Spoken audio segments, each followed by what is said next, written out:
Detik-detik saat bangunan Sekolah Dasar Negeri Babakan Talang di Desa Cibeduk, Bandung Barat, Jawa Barat ambruk. Seluruh bangunan ruangan kelas rata dengan tanah pada Kamis pagi. Tidak ada korban jiwa dalam peristiwa ini karena belum ada kegiatan belajar mengajar. Akibat peristiwa ini, aktivitas sekolah pun diliburkan sementara waktu. Diduga ambruknya bangunan sekolah disebabkan adanya pergeseran tanah setelah selama sepekan kawasan ini diguyur hujan. Ada pergeseran tanah, ya. Pertama, bangunan yang terdampak itu sekolah, ya. Anak-anak dipindahkan ke MTS. Kemudian ada 2 rumah yang saat itu terdampak. Berdasarkan hasil investigasi sementara dari BPBD Bandung Barat, pergerakan tanah mulai terjadi sejak kemarin dan hingga kini mengancam sejumlah rumah warga lain. Sementara itu, warga diimbau untuk selalu waspada dengan pergerakan tanah susulan karena curah hujan masih tinggi. Dari Kabupaten Bandung, Jawa Barat, Yuwono iNews melaporkan.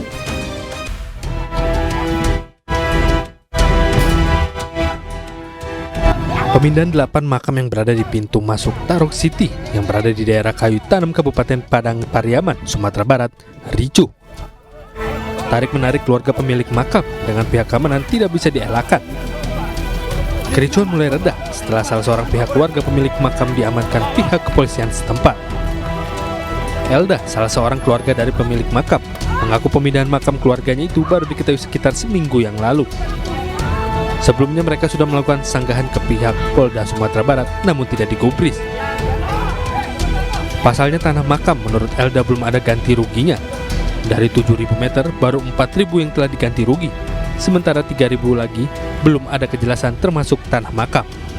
Kami sudah memberikan surat sanggahan kepada Polda dan Gubernur, tapi tidak mereka hiraukan. Nah, sedangkan di dalam appraisal mereka membuat untuk penggantian kuburan ini, yang nyatanya bukan dalam sertifikat kami, sertifikat kami sudah dipalsukan juga. Nah, di dalam sertifikat Abu Zar itu, di dalam sebidang tanah ada tanah kuburan. Nah, hukumnya seharusnya di dalam sebidang tanah ada tanah kuburan. Untuk kuburan itu beda lagi penilaiannya, untuk tanah beda lagi penilaiannya. Dan secara paksa mereka sekarang membongkar kuburan kami. Tidak menepis bahwa ada resisten maupun penolakan dari keluarga, dan itu sudah ada ranahnya sendiri. Kami fokus kepada pengamanan berjalan lancar sampai proses pemakaman nantinya. Untuk pengamanan pemindahan makam tersebut, pihak kepolisian dibantu TNI, Satpol PP menurunkan ratusan personil. Dari Padang Pariaman, Sumatera Barat, Eka Guspriyadi, iNews melaporkan. Pemirsa, Polres Kediri Kota gelar rekonstruksi santri tewas dianiaya pasca menetapkan keempat tersangka. Satuan Reserse Kriminal Polres Kediri Kota menggelar rekonstruksi. Sementara itu, terkuak fakta lain bahwa pesantren tempat korban menuntut ilmu agama tidak memiliki izin operasional.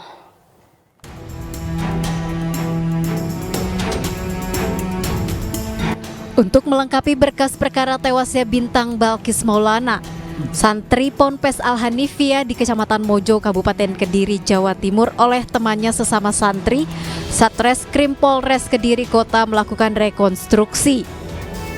55 adegan diperagakan keempat tersangka, meliputi 3 adegan di TKP pertama, 12 adegan di TKP kedua, dan 40 adegan di TKP ketiga dalam 3 waktu, yakni tanggal 18, 21, 22, dan 23 dini hari.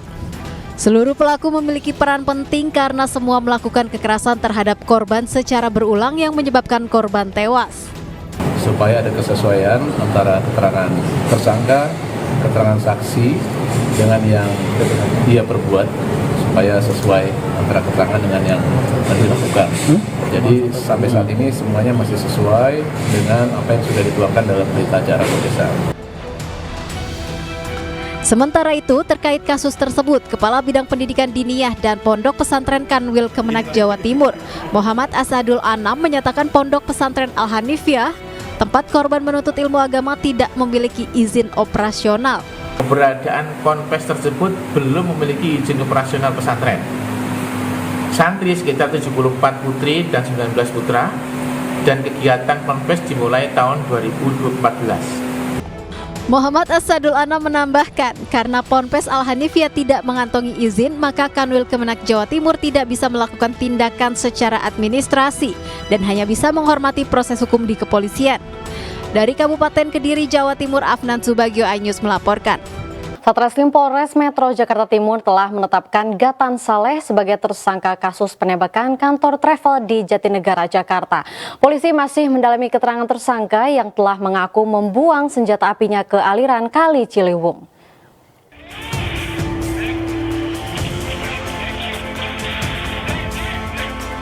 Gatan Saleh, pelaku penembakan kantor travel di Jalan Jatinegara Timur, Jakarta, telah diringkus oleh polisi di kawasan Bogor, Jawa Barat. Dari hasil pemeriksaan sementara, penembakan terjadi setelah pelaku dan korban berselisih dan cekcok melalui pesan singkat WhatsApp. Pelaku juga mengaku bahwa senjata api yang digunakan telah dibuang ke aliran Kali Ciliwung. Saat ini polisi masih terus mendalami dan memeriksa pelaku, sementara pelaku disangkakan pasal 338 Junto, pasal 53 tentang percobaan pembunuhan dengan ancaman hukuman di atas 5 tahun penjara. Sesuai hasil penyidikan, status GSH dapat ditingkatkan menjadi tersangka, dari saksi menjadi tersangka. Ini sesuai alat bukti yang ada yang dapat disita oleh para penyidik Polres Metro. Sementara dari hasil olah tempat kejadian perkara di kantor travel korban, polisi menyita barang bukti berupa peluru dengan kaliber 7,65 mm. Dari Jakarta, Rio Manik, iNews melaporkan. Pembuat video viral aliran sesat yang memperbolehkan tukar pasangan dengan syarat suka sama suka dijemput paksa anggota Direskrim Polda Jawa Timur. Pelaku adalah Samsudin atau terkenal dengan nama Gus Samsudin.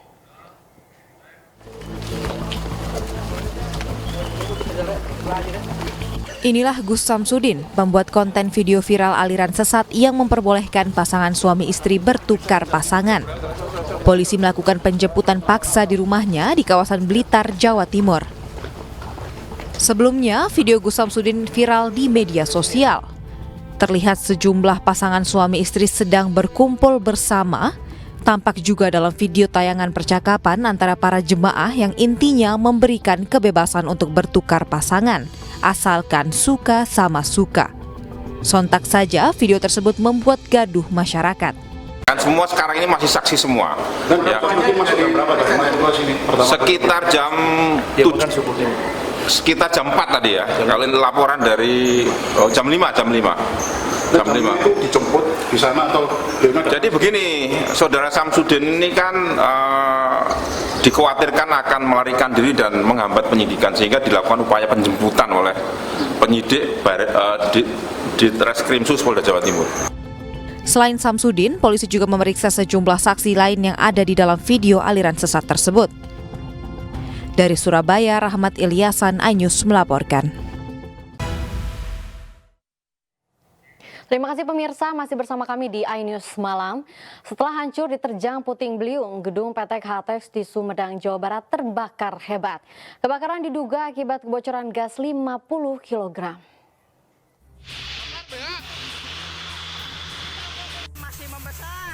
Inilah video amatir yang memperlihatkan kondisi kebakaran di PT KHTX Jatinangor, Sumedang, Jawa Barat pada Kamis siang. Sejumlah petugas pemadam kebakaran pun dikerahkan mulai dari petugas Damkar KHTX, Damkar Sumedang, serta Water Cannon Brimob Polda Jawa Barat.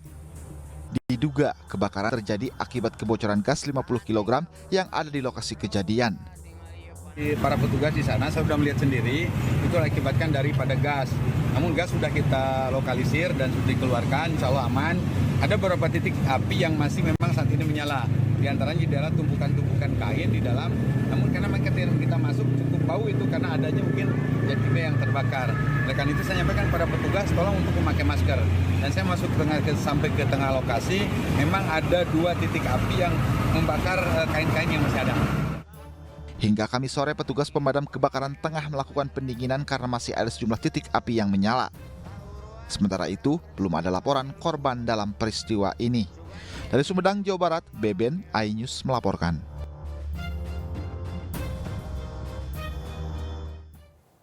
Longsor menerjang pemukiman warga di Tanah Toraja, Sulawesi Selatan hingga menyapu habis 3 rumah. Detik-detik longsor pun terekam kamera amatir warga.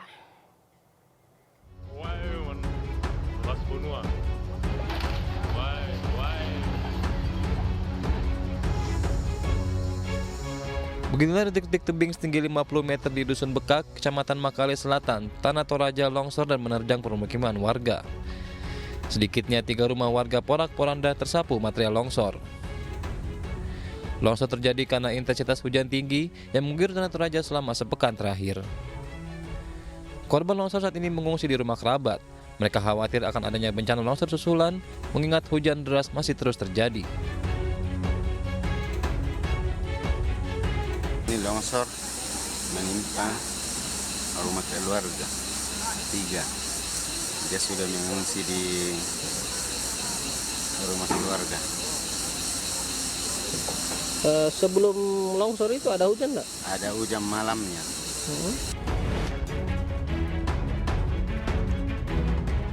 Sementara itu, warga sekitar bersama keluarga korban hingga kini masih berupaya mengevakuasi material bangunan rumah yang masih tertinggal dan dapat digunakan.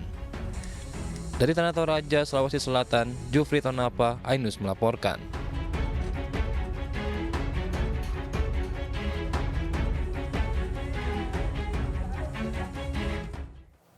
Ya, hari ini DKI Jakarta diserbu banjir, sejumlah wilayah terendam hingga mengganggu arus lalu lintas. Sementara itu, PJ Gubernur DKI Jakarta Heru Budi Hartono meninjau stasiun pompa di Ancol.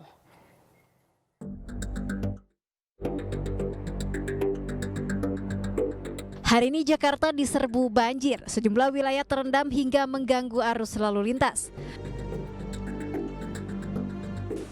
Pejabat Gubernur DKI Jakarta Heru Budi Hartono meninjau stasiun pompa di Ancol, Jakarta Utara. Pengecekan ini dilakukan untuk memantau kinerja 3 mesin air yang baru dipasang di stasiun pompa Ancol. Terkait penyebab banjir yang terjadi hari ini, Heru menyebut bahwa selama 2 hari terakhir intensitas hujan cukup tinggi. Dan kondisi Jakarta 2 hari ini hujan rata-rata 160 mm. Dan tadi malam sudah terus hujan dan hari ini sampai sore masih cuaca mendung dan kita memastikan semua pompa berjalan dengan baik. Hujan merendam beberapa ruas jalan serta pemukiman warga di Kelapa Gading, Jakarta Utara. Hujan deras membuat jalanan banjir dan membuat sejumlah kendaraan bermotor mogok dan mengakibatkan kemacetan panjang. Tidak hanya di jalanan, banjir juga merendam rumah warga di kawasan Rawa Indah, Pegangsaan 2, Kelapa Gading, Jakarta Utara. Ketinggian banjir mencapai 60 cm, ada 966 jiwa di RT 6 RW 3 yang terdampak banjir. Sementara itu, arus lalu lintas di Pulau Mas, Jakarta Utara juga terganggu akibat air yang merendam jalanan. Sejumlah kendaraan nekat melintasi jalan yang terendam banjir parah, sementara kendaraan lain terhenti dan tak bisa melanjutkan perjalanan. Air setinggi 50 cm merendam jalur lambat yang menghubungkan kawasan Jalan Letjen Suprapto, Cempaka Putih, Jakarta Pusat menuju Senen. Sejumlah pengendara juga nekat melintasi genangan air hingga mengalami mati mesin atau mogok. Tim Liputan iNews melaporkan. Tidak hanya di ibu kota, pemirsa, banjir juga menerjang sejumlah daerah di Indonesia. Contohnya di Semarang, Jawa Tengah, 3 desa terendam banjir. Sementara di Kendari, Sulawesi Tenggara, banjir setinggi 1 meter merendam ratusan rumah warga. Waspada yang lokasi dekat jurang bawah, banjir bandang semakin membesar. Banjir bandang di kawasan lereng Gunung Merbabu, Kecamatan Getasan, Kabupaten Semarang, Jawa Tengah merendam 3 desa dan 6 dusun. Banjir juga menggenangi ruas jalan permukiman warga. Banjir bandang ini akibat intensitas hujan yang tinggi hingga membuat debit air yang cukup besar mengalir ke lereng Gunung Merbabu. Petugas BPBD Kabupaten Semarang bersama warga berupaya mengurai material tanah, bebatuan, dan ranting yang menyumbat saluran air. Terkait dengan bencana ini, ada kurang lebih sekitar 4 dusun yang mengalami akibat langsung adanya bencana ini di Desa Batur, kemudian di Tajuk sendiri itu ada 3 titik yang memang harus terpengaruh dengan adanya bencana. Kita koordinasi dengan BPU untuk melakukan asesmen terkait dengan jembatan yang putus. Dan besok pagi kita akan datangkan ekskavator untuk mengurai jembatan yang terjebak seperti di Desa Tajuk ini.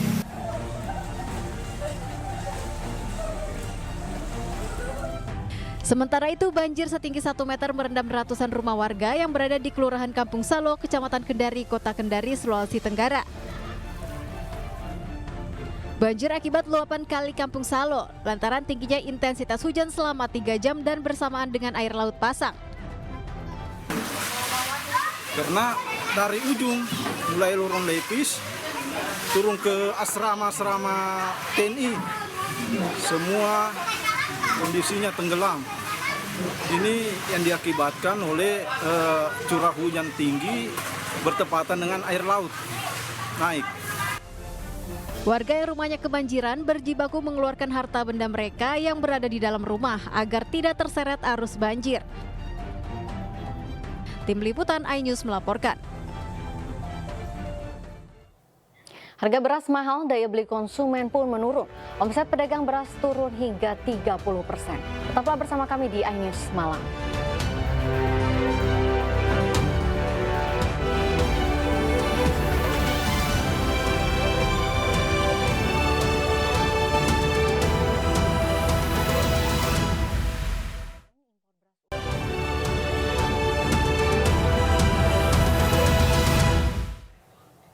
Terima kasih pemirsa, masih bersama kami di iNews Malam. Kenaikan harga beras membuat daya beli konsumen menurun, mengakibatkan omset pedagang beras turun hingga 30%. Kepala Badan Pangan Nasional Arief Prasetyo Adi menekankan impor beras untuk menjaga cadangan pasokan pun alami beberapa kendala.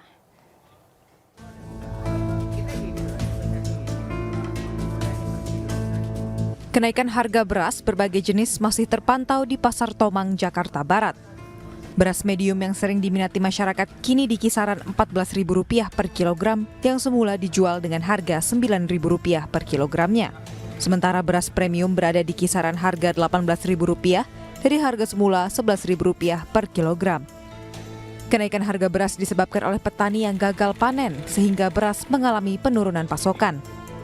Akibat kenaikan harga beras yang sudah berlangsung hampir 1 bulan terakhir, para konsumen mengurangi pembelian yang mengakibatkan penurunan omset penjualan.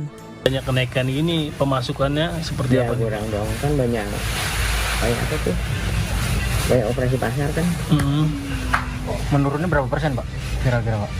Ada lah 20-an, jadi 20-30. Sementara itu, Kepala Badan Pangan Nasional Arief Prasetyo Adi menjelaskan kendala beras impor masuk ke Indonesia untuk mencukupi stok beras adalah akibat proses bongkar kapal yang membutuhkan waktu. Beras impor tahun 2023 yang dapat terrealisasi hanya 2,3 juta ton. 2 juta ton dari penugasan impor tahun 2023 dan 300.000 ton merupakan carry over atau pengalihan dari kuota tahun 2022. Sedangkan untuk kuota tambahan 1,5 juta ton di tahun 2023 belum dapat terrealisasi di tahun tersebut, melainkan carry over ke tahun ini. Jadi kita masih mempersiapkan yang 1,5. Jangan ngomong 1,6, 1,5 itu ngos-ngosan nyarinya. Gitu. Jangan punya pikiran, wah ini harus impor, enggak. Kita itu sekarang benar-benar mengatur. Kita juga harus lihat waktu bongkar. Kan udah saya jelasin, cara bongkar itu nggak sesimpel yang dipikirkan. Kapan-kapan saya ajak bongkar ya ke pelabuhan. Arief juga menekankan pemerintah melalui Perum Bulog setidaknya harus bisa mempertahankan stok cadangan pangan pemerintah atau CPP beras minimal 1,2 juta ton. Tim Liputan iNews melaporkan. Penjualan beras Bulog murah di kantor wilayah Bulog NTB diwarnai protes warga yang tidak mendapat jatah. Sementara ratusan warga Kulon Progo, Yogyakarta berebut untuk mendapatkan beras, telur, bawang hingga minyak goreng murah di Pasar Wates.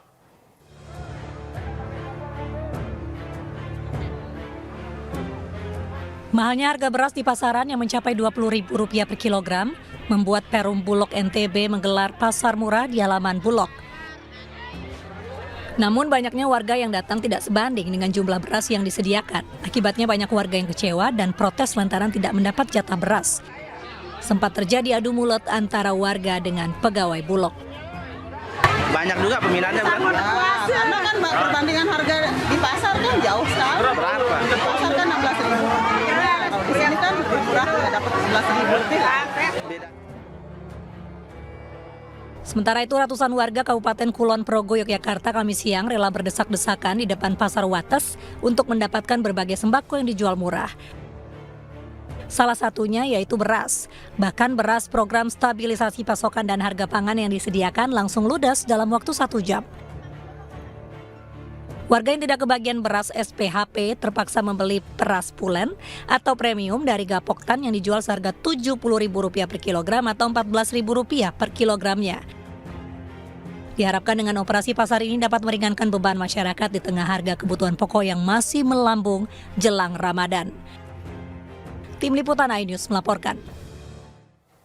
KRI Sultan Iskandar Muda 367 dan helikopter Panther HS-1303 mengikuti latihan bersama CPS MNI Milan 2024 di perairan Teluk Benggala, India. Kegiatan ini diikuti 36 kapal perang dan 1 pesawat udara dari berbagai negara.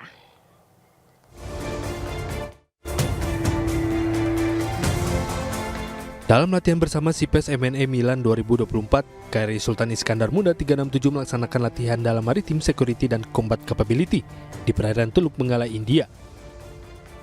Dalam kegiatan ini, CPS MNE Milan 2024 diikuti 36 kapal perang dan 1 pesawat dari berbagai negara. Selain itu, latihan tersebut terdiri dari berbagai serial, yaitu live firing gun dengan sasaran udara drone dan sasaran permukaan killer tomato. Air Defense Exercise dengan 4 pesawat fighter India sebagai simulasi musuh. Combined Anti-Submarine Exercise bersama dengan kapal selam India. Replenishment at Sea Approach Hello Cross Deck Landing and Photo Exercise. Latmas CPS MNE Milan 2024 memberikan apresiasi kepada KRI Sultan Iskandar 367 dan helikopter Panther HS-1303 atas penampilan yang impresif yang ditunjukkan selama latihan. Keberhasilan KRI Sultan Iskandar 367 dan helikopter Panther HS-1303 dalam latmas CPS MNE Milan 2024 merupakan wujud nyata dalam meningkatkan profesionalisme TNI Angkatan Laut. Tim Liputan iNews melaporkan.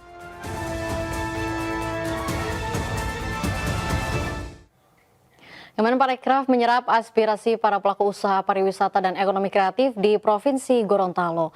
Mereka didorong untuk terus berkreasi dan berinovasi dalam meningkatkan jumlah kunjungan wisatawan domestik dan juga mancanegara.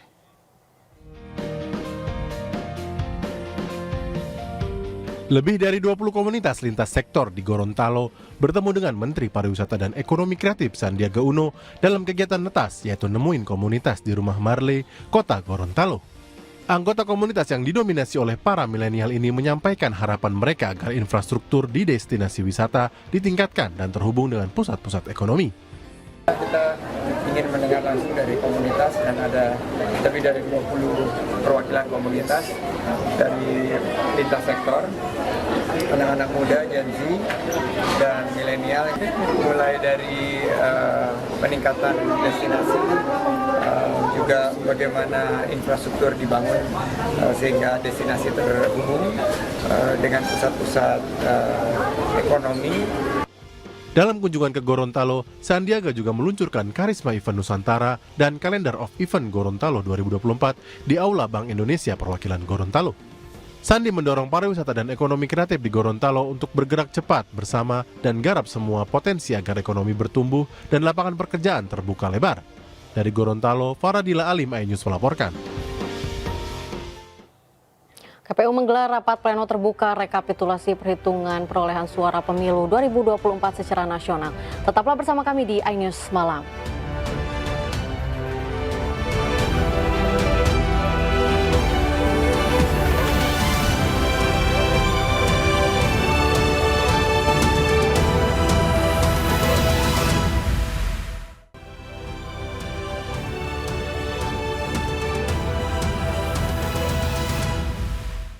Terima kasih pemirsa, masih bersama kami di iNews Malam. Komisi Pemilihan Umum atau KPU menggelar rapat pleno terbuka rekapitulasi perhitungan perolehan suara pemilu 2024 secara nasional. Rekapitulasi nasional akan dimulai dari suara pemilu di luar negeri, di mana Komisi Pemilihan Umum telah rampungkan rekapitulasi Pilpres di 11 PPLN.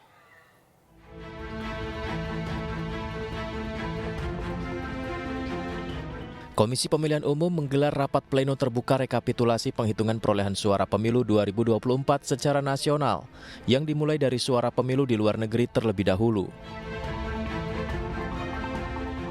Dari 128 PPLN, 127 diantaranya telah selesai melakukan penghitungan perolehan suara. Tersisa satu negara, Malaysia, yang kemudian menyusul dimulai penghitungan suara ulang. KPU telah merampungkan rekapitulasi Pilpres di 8 PPLN, diantaranya PPLN Athena Yunani, PPLN Perth Australia, PPLN Manila Filipina, PPLN Rabat Maroko, PPLN Praha Republik Ceko, PPLN Manama Bahrain, dan PPLN Tokyo Jepang. Berdasarkan Undang-Undang Pemilu, KPU memiliki waktu paling lama 35 hari usai pemungutan suara untuk menetapkan hasil rekapitulasi perolehan suara secara nasional. Jadwal rekapitulasi diantaranya Pleno Kecamatan 15 Februari hingga 2 Maret, PPLN 15 Februari hingga 22 Februari, Kabupaten Kota 17 Februari hingga 5 Maret, Provinsi 19 Februari hingga 10 Maret, Nasional 22 Februari hingga 20 Maret. Dari Jakarta, Putu Bagus Sutrisno, iNews melaporkan. Ketua Majelis Pertimbangan PPP Roma Hurmuzi alias Romi membantah kabar bahwa PPP akan dukung pemerintah dan mengesampingkan hak angket. Romi bahkan berpendapat bahwa hak angket diperlukan untuk mencari fakta berbagai dugaan kecurangan pemilu yang banyak muncul.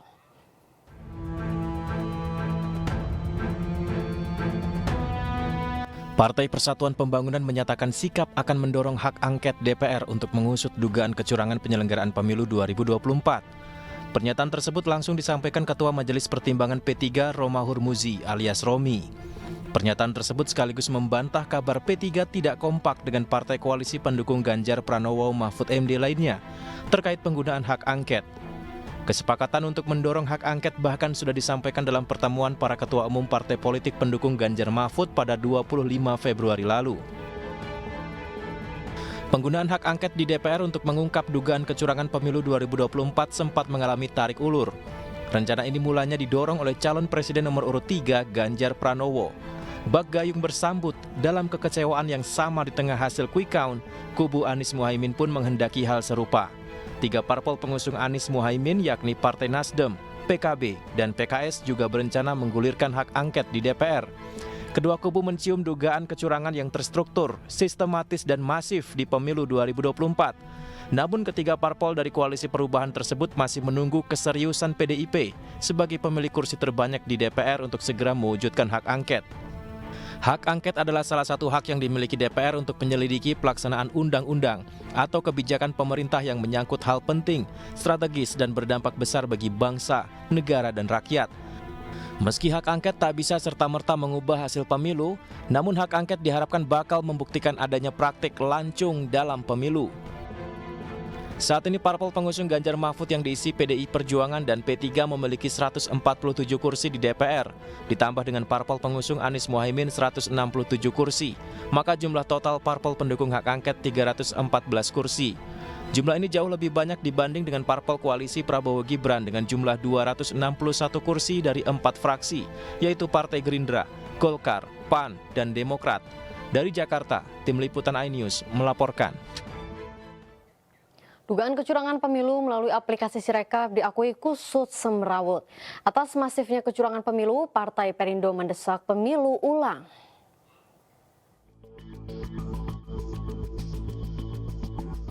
Lebih dari 2 pekan usai pelaksanaan pemilu, hingga hari ini dugaan kecurangan masih masif disuarakan. KPU sendiri mengakui aplikasi Sirekap kusut semrawut. Terbaru, KPU mengaku sudah mengoreksi anomali perolehan suara di 154.541 TPS. Data anomali itu saya kira teman-teman sudah paham ya, bahwa hasil unggah foto form C hasil itu yang di-scan, lalu kemudian hasil pembacaannya anomali, dan kemudian kami lakukan koreksi secara bertahap mulai 15 Februari sampai dengan hari ini. Jumlahnya adalah sebagai berikut. Untuk pemilu presiden dan wakil presiden sebanyak 154.541 TPS, 154.541. Yang kedua, untuk pemilu DPR RI sebanyak 13.767 TPS atau 13767 TPS. Untuk pemilu DPD sebanyak 16.450 TPS atau 16450 TPS. Sementara untuk data anomali, temuan data anomali dan kemudian hasil koreksinya untuk pemilu DPRD provinsi itu dikerjakan oleh KPU provinsi dan kemudian untuk pemilu DPRD kabupaten kota di PDI Perjuangan, PKS, Partai Nasdem, PKB, hingga Partai Perindo kompak menyuarakan kecurangan pemilu. Selain itu, Partai Perindo mendesak untuk diadakannya pemilu ulang. Masyarakat juga bisa melihat secara langsung terhadap Sirekap ini dan mereka tidak mengetahui secara sungguhnya apa yang terjadi. Karena ketika KPU menyatakan bahwa prosesnya sudah benar, tetapi hasilnya lagi-lagi tidak pernah benar. Untuk itu, sebagai bagian dari sikap Partai Perindo yang selanjutnya adalah kita minta agar pemilu baik terkait dengan Pilpres maupun Pileg yang hari ini kita tidak tahu terkait dengan kebenaran hasil yang ada, maka Partai Perindo mengajukan pemilu ulang. Pemilu ulang ini menjadi sangat penting dan sekaligus menjadi pelajaran bagi demokrasi kita agar penyelenggara tidak main-main. Partai Perindo secara tegas menyatakan pemilu bukan sekedar deretan angka, melainkan legitimasi adalah yang utama. Tim Liputan iNews melaporkan.